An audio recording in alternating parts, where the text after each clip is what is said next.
दोस्तों, स्वागत है आपके अपने YouTube चैनल जियोग्राफी हैबिट 90 पर। आज हम बात करेंगे सिक्किम में भारी बारिश से भूस्खलन, करीब 1000 पर्यटक फंसे, रेस्क्यू ऑपरेशन जारी टॉपिक पर। सिक्किम के ऊंचाई वाले हिल स्टेशनों लाचेन और लाचुंग में करीब 1000 पर्यटक फंस गए हैं। गुरुवार को लगातार भारी बारिश के कारण हुए भूस्खलन के चलते यह स्थिति पैदा हुई।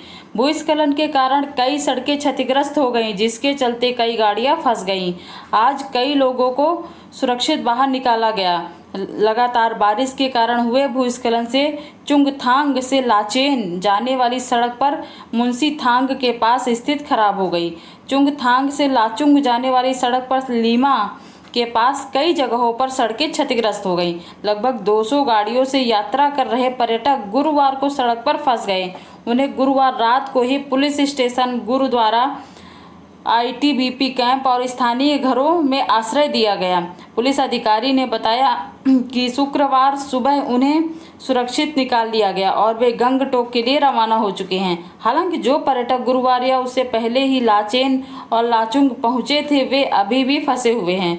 गुरुवार रात को सूचना मिली कि लाचेन चुंगथांग सड़क पर मुंशीथांग और चुंगथांग ला सड़क पर लेमा में बड़े भूस्खलन हुए हैं।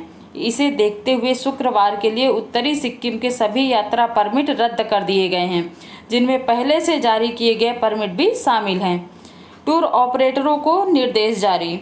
जिला प्रशासन ने टूर ऑपरेटरों को निर्देश जारी किया है कि इसमें कहा गया है कि वे शुक्रवार को किसी भी परिस्थिति में पर्यटकों को उत्तरी सिक्किम न भेजा जाए। लाचेन और लाचुंग जैसे स्थानों में होटल पूरी तरह बुक हैं। लाचेन के स्थानीय लोगों ने पर्यटकों की आवाजाही के लिए वैकल्पिक लकड़ी का पुल बनाया है। इससे पहले 3 अक्टूबर 2023 को तीस्ता नदी में ग्लेशियर झील फटने से बाढ़ आ गई थी। इससे लाचेन सबसे ज़्यादा प्रभावित हुआ। लाचेन करीब 1.5 साल तक कटा रहा। इसी साल मार्च से पर्यटन सीजन शुरू हुआ। इससे लाचेन के टूर ऑपरेटरों और होटल मालिकों को पर्यटन की बढ़ने की खुशी हुई, लेकिन ताज़ा घटना से फिर से चिंता खड़ी कर दी है। क्या होता है भूस्खलन? मिट्टी अथवा सैल के किसी ढेर का गुरुत्व प्रभाव से नीचे की ओर खिसकना भूस्खलन कहलाता है। भूस्खलन की तीव्रता तथा परिमाण भूगर्भिक संरचना, ढाल के झुकाव का कोण, अवसादी सैल की प्रकृति तथा मानव हस्तक्षेप पर निर्भर करता है। भूस्खलन के कारण। भूस्खलन के मुख्य रूप से 2 कारण हैं। नंबर 1 प्राकृतिक कारण। प्राकृतिक कारणों में भूकंप, वर्षा एवं हिमपात हैं। नंबर 2 मानवीय कारण। मानवीय कारणों में खनन, उत्खनन तथा सड़कों का विकास, बड़ी संख्या में भवन निर्माण तथा वनोन्मूलन आदि हैं।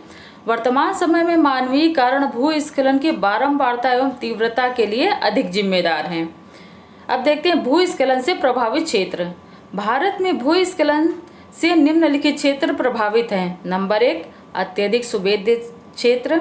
इसके अंतर्गत हिमालय की युवा पर्वत श्रृंखलाएं, अंडमान निकोबार द्वीप समूह, पश्चिमी घाट में नीलगिरी के अधिक वर्षा एवं तीव्र ढाल वाले क्षेत्र, उत्तरी पूर्वी राज्य आदि क्षेत्र सम्मिलित हैं। नंबर 2 अधिक सुभेद्य क्षेत्र। इन क्षेत्रों की स्थिति अत्यधिक सुभेद्य क्षेत्रों के समान ही है। अंतर केवल इतना है कि यहाँ के भूस्खलन की गहनता एवं आवृत्ति उन क्षेत्रों की अपेक्षा कम है। इस क्षेत्र में हिमालय क्षेत्र के सभी राज्य और उत्तर पूर्वी राज्य सम्मिलित हैं। नंबर 3 मध्यम तथा कम सुभेद्य क्षेत्र।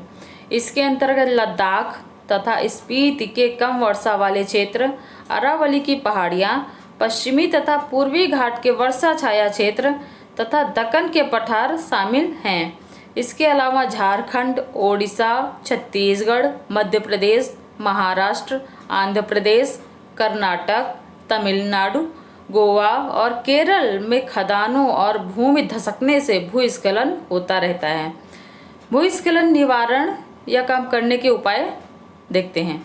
भूस्खलन की बारंबारता को कम करने के लिए प्रभावित क्षेत्रों में निम्नलिखित उपाय किए जा सकते हैं। नंबर 1 प्रभावित क्षेत्रों में सड़क और बड़े बांध बनाने जैसे निर्माण कार्य तथा विकास कार्यों पर प्रतिबंध लगाया जाए, या इन क्षेत्रों में निर्माण के लिए बनाए गए दिशा निर्देशों का सख्ती से पालन किया जाए। जैसे पश्चिमी घाट के लिए गाडगिल समिति या कस्तूरी रंगन समिति की सिफारिशें। नंबर 2, इन क्षेत्रों में कृषि नदी घाटी तथा कम ढाल वाले क्षेत्रों तक सीमित होनी चाहिए तथा बड़ी विकास परियोजनाओं पर नियंत्रण होना चाहिए। नंबर 3, वनीकरण तथा जल के बहाव को कम करने के लिए छोटे बांध बनाकर भूस्खलन को कम किया जा सकता है।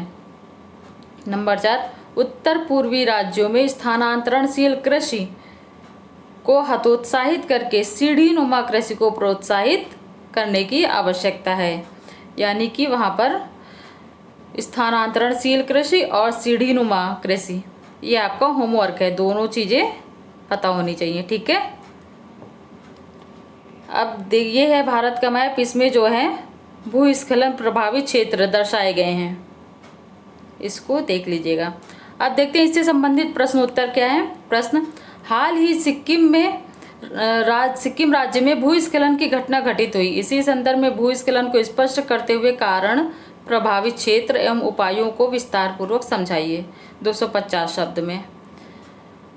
दूसरा प्रश्न, भारत में भूस्खलन से प्रभावित क्षेत्र कितने हैं? A 4, B 3, C 5 या D 6? उत्तर क्या होगा? B 3। प्रश्न, हाल ही में सिक्किम में भूस्खलन की घटना घटित हुई, सिक्किम किस भूस्खलन प्रभावित क्षेत्र के अंतर्गत आता है? A अत्यधिक सुभेद्य, B अधिक सुभेद्य, C मध्यम या कम सुभेद्य, D इनमें से कोई नहीं। उत्तर क्या होगा? B अधिक सुभेद्य। धन्यवाद, थैंक यू।